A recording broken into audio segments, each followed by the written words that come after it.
क्या इन सब कारणों में पूरा जीवन समाया हुआ है, या ये कारण जीवन में समाये हैं, इतने विशाल जीवन की कहानी में समाये हुए हैं? इस बात का जवाब दे दो। क्या जीवन रूपी तेज वेग वाली सुनहरी नदी इन पत्थरों से या चट्टानों से होकर नहीं गुजर सकती? क्या ये उसके भाव को रोक सकते हैं? क्या जीवन का नाम, जीवन का मतलब जीवन के लिए लड़ना नहीं है? बहुत साल पुरानी बात है, कुछ लोगों ने मिलकर मुझे बहुत मानसिक प्रताड़ना दी, बहुत पीड़ित किया, मानसिक शोषण किया मेरा। एक दिन वो सब खड़े थे, उनमें से एक ने आगे आकर मुझसे बोला हंसते हुए, तू सुसाइड तो नहीं कर लेगा? ये बात मुझे बहुत चुभी, दिल के अंदर तक चुभी। तब तक मैं उनसे दब रहा था, डर रहा था, घबरा रहा था। वो 5, वो 6, मैं 1। कुछ क्षण में चुप हो गया, फिर मैंने उसे घूरा, मुस्कुराया और जवाब दिया, इससे अच्छा तो 14-15 साल के लिए जेल चले जाना है। घूरता रहा उसे। उसके बाद वो सब लोग शांत हो गए, ठंडे पड़ गए। ये तो सिर्फ हाजिर जवाबी थी दोस्त, मैं कौन सा क्रिमिनल हूं। पर उस दिन, उस पल में मैं जग गया। क्या इतना सस्ता है मेरा जीवन, ये 4-5 लोग उसे खत्म कर पाए, उसको बर्बाद कर पाए? मैं तो बहुत शक्तिशाली हूं, जहां एक इंसान 1 लाख पर भी हावी हो जाता है। हमारे इस देश ने, भारत देश ने बड़े बड़े योद्धा पैदा करे हैं, महान संत पैदा करे, इतिहास गवाह है उनका। वहां मैं इन 2 कौड़ी के कीड़े मकोड़ों से डर रहा हूं, इनको जीवन से अहम समझ रहा हूं। है कौन ये, कितने समय के लिए जीवन में आए हैं, क्या बिगाड़ लेंगे मेरा, जीवन रोक देंगे मेरा? उस दिन के बाद से मैं उन पर हावी हो गया। उनको उनकी हर बात का बढ़िया जवाब मिला, सटीक जवाब मिला। वो डराते तो मैं कहता जो कर रहा है कर ले बेटा, मैं तो तैयार हूं जेल जाने के लिए, आ जाओ, मारो मुझे, मैं दुगनी क्षमता से मारूंगा, खुल के मारूंगा। तुम बोलो मुझे गलत, जबान में काला रंग मैं भी भर लूंगा। मैंने अपने स्वभाव के, अपने सोच के विपरीत जाकर वो बातें कही, वो फैसला किया, पर उस समय जरूरी था। आध्यात्मिक तौर तरीका जीवन के लिए बहुत अच्छा है, पर हर समय अप्लाई नहीं हो सकता। कई बार इंसान को हावी होना पड़ता है दूसरे पर, उसको जताना पड़ता है मैं हावी हूं। जब बात जान की आ जाए ना, तो जीवन एक युद्ध बन जाता है, युद्ध स्थल बन जाता है। सब जायज है, नो रूल्स, जो होगा करूंगा। भगवान श्री कृष्ण क्या सिखाते हैं? जब बात अस्तित्व की आ जाए, धर्म की आ जाए, आत्मरक्षा की आ जाए, युद्ध की आ जाए, तो मन का घबराना स्वाभाविक है, डरना स्वाभाविक है, एक कदम पीछे ले लेना स्वाभाविक है, होता है सबके साथ। पर मजबूत फैसला करके उसके बाद हावी हमें होना होगा। एक सच्चे क्षत्रिय की तरह उस युद्ध को लड़ना होगा, योद्धा की तरह लड़ना होगा। चाहे सामने घर वाले क्यों ना खड़े हो, माता पिता क्यों ना गलत खड़े हो, भाई बहन क्यों ना खड़े हो, या लाखों की सेना क्यों ना खड़ी हो, पूरा समाज क्यों ना खड़ा हो, वो तुम्हें मजबूर कर रहे हैं, घोट रहे हैं इस कदर कि तुम जीना नहीं चाहते, तो युद्ध लड़ो उन सबसे। तुम सत्य के साथ, सही के साथ खड़े, वो गलत के साथ खड़े, कमजोरी के साथ खड़े। किसी इंसान की जात को छोटा दिखाकर तुमसे शादी नहीं करने दे रहे। ये छोटी जाति का है जो इंसानों में भेदभाव कर रहा है, भगवान के बनाए हुए, किसी को छोटा दिखा रहा है, 2 इंसानों के मन को चोट पहुंचा रहा है, ब्लैकमेल कर रहा है। उस इंसान ने अपनापन खो दिया है, वो भ्रमित हो गया है, वो धर्म के रास्ते पर चल गया है। उसके खिलाफ खड़े होकर तुम्हें सही काम करना है, धर्म निभाना है, कर्म निभाना है। भगवान श्री कृष्ण सिखाते हैं तुम हर चीज खुद पर क्यों ले रहे हो? ये शरीर तुम्हारा नहीं है, पंचभूतों से बना हुआ है, वो भी ईश्वर ने बनाया है। ये आत्मा तुम्हारी नहीं है, ये भी ईश्वर का अंश है। ये परिस्थिति तुम्हारी नहीं है, ये दुनिया तुम्हारी नहीं है। तुम्हारी है सिर्फ चेतना कर्मों को प्रवाहित करने के लिए, कर्मों का अंत करने के लिए, कर्मों की रचना करने के लिए। इतना ही करो। करता तुम नहीं हो, करता ईश्वर है। जहां कोई ऑप्शन ना दिखे, जहां धर्म की बात आ जाए, सही की बात आ जाए, वहां करता ईश्वर है। तुम एक निमित्त मात्र हो, झोंक दो खुद को बिना परवाह किए, देखी जाएगी। सामने 10 गुंडे खड़े हैं, बचने का कोई ऑप्शन नहीं है, तो सोच लो ईश्वर ने तुम्हें इस परिस्थिति में डाला है। करता वही है, संभालने वाले वही हैं। वो चाहेंगे तो एक क्षण में ये खाक हो जाएंगे, भाग जाएंगे। झोंक दो खुद को, लड़ो। उसके बाद जो अंजाम हो, बचो ना बचो, हॉस्पिटल पहुंचो, पर साथ में 10 बेड और होने चाहिए तुम्हारे साथ भरे हुए। इतना हावी तो हो जाना है।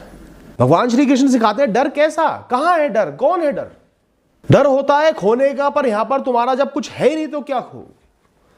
सब उनका है, उनके आदेश से यहां पर है, एक क्षण में गायब हो जाएगा। कोई रिश्ता हो, नाता हो, इंसान हो, शरीर हो, अंग हो, परिस्थिति हो, पैसा हो, धन हो, दौलत हो, एक क्षण में गायब हो जाएगा। खींचते रह जाओ, गायब हो जाए। तुम्हारे हैं सही कर्म, ईश्वर के आदेश का पालन करना, सही के साथ खड़े रहना, संसार में धर्म की रचना हो, ताकि आगे आने वाली पीढ़ियों को अधर्म का सामना ना करना पड़े, दबना ना पड़े। पहुंच ही जाओगे जहां पहुंचना है। राह चुन लिया तो पहुंच जाओगे। हर किसी की स्पीड बराबर नहीं होती, लर्निंग कैपेसिटी बराबर नहीं होती, राह तुम्हें चुननी है, वहां पहुंच जाओगे। दोस्त इतनी चिंता मत करो, इतना भार मत लो, फेल भी हो गए कोई बड़ी बात नहीं है। मेरे भी कई बार बहुत कम नंबर आए, फिर भी जहां पहुंचना था पहुंच गया। ये दुनिया ना बहुत फास्ट हो गई है, जो कि गलत है पर फास्ट हो गई है। आजकल तो किसी का एमएमएस भी बन जाए तो लोग 4 दिन में भूल जाते हैं दोस्तों, बल्कि रह जाता है फेमस हो जाता है वो बंदा। सोशल मीडिया की दुनिया का तो यही सच है। 4 दिन कोई नंगा घूम ले और 5वें दिन ढका हुआ कपड़ा पहन ले, लोग तारीफ करेंगे, अरे वाह ये तो सुधर गया इंसान, इसने कल्चर अपना लिया, भाई कमाल है इंसान। माना तुमसे कोई गलती हो गई, एम्बैरेसमेंट हो गई, शर्मिंदगी हो गई, सब भूल जाएंगे, सब अपने काम में व्यस्त है, सबको मस्ती चाहिए, सबको पैसा चाहिए, सबको सहूलियत चाहिए। 4 दिन सहूलियत दे दो, वो खुश है, तुम्हारे पैरों में गिरने लगेंगे, तुमने कोई भी काम पहले कर दिया बदनामी वाला। तो जो होना था हो गया, गुनाह होना था हो गया, गलती होनी थी हो गई, आगे से नहीं होगी। ना तो दुनिया को याद दिलाओ, ना खुद याद करो। कोई उसके बारे में बात करता है, चुप रहो, हंस दो और निकल जाओ। धीरे धीरे सब भूल जाएंगे। बस अपने कर्म सही रखो, फैसले सही करो, सही राह पर आगे बढ़ो और दूसरों की मदद करो। फुल प्रूफ फॉर्मूला है। Be unapologetic.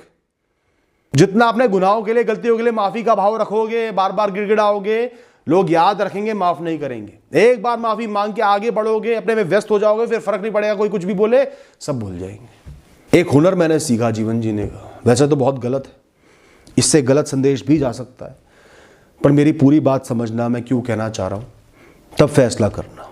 सही इस्तेमाल करोगे तो बहुत अच्छा होगा। एक बार कुछ साल पहले एक बिजनेस में मेरा सारा पैसा डूब गया, और मेरा ही नहीं था, और जगह से भी लगा हुआ था, सबका पैसा डूब गया। किसी का भी पूरा पैसा नहीं लौटा पाया, जितना जिसको दे सकता था अपना सब कुछ देकर दे दिया। बदनामी हुई, गुडविल खत्म हो गई। वक्त खराब था, मेरी कोई गलती नहीं थी, ना इंटेंशन गलत थी, मैंने तो सब कुछ दे दिया। पर काम तो करना ही है, आगे बढ़ने के लिए सर्वाइव तो करना ही है। काम कैसे होगा, गुडविल खत्म हो गई है, कौन उधार देगा, कौन माल देगा। उस बुरे समय में पिताजी ने अपने अनुभव से मुझे समझाया, जितना किसी को माल खरीदने की दरकार है, जरूरत है, उतना ही लोगों को बेचने की भी जरूरत है। उनके पास भी कस्टमर धरे नहीं हुए, किसी तरह दोबारा एंट्री करनी है तुझे, बस टैक्टफुली। सीधे रास्ते से कोई माल नहीं देगा, कोई हाथ नहीं रखेगा। लोगों को एडवांस देकर काम शुरू कर, पहले ही पैसा दे दे और कहते जितना माल देना दे दो, नहीं देना तो रख लो, कोई बात नहीं, वो देंगे माल। इस तरीके से काम की शुरुआत कर। मैंने वही की, जिनसे माल लेना था उनके घर पैसा भिजवा दिया, रखना है रख लो, अभी माल देना अभी दे दो, कल देना है कल दे देना, जैसा तुम्हारा मन। अब लोग ऐसी चीज़ों से चौंक जाते हैं।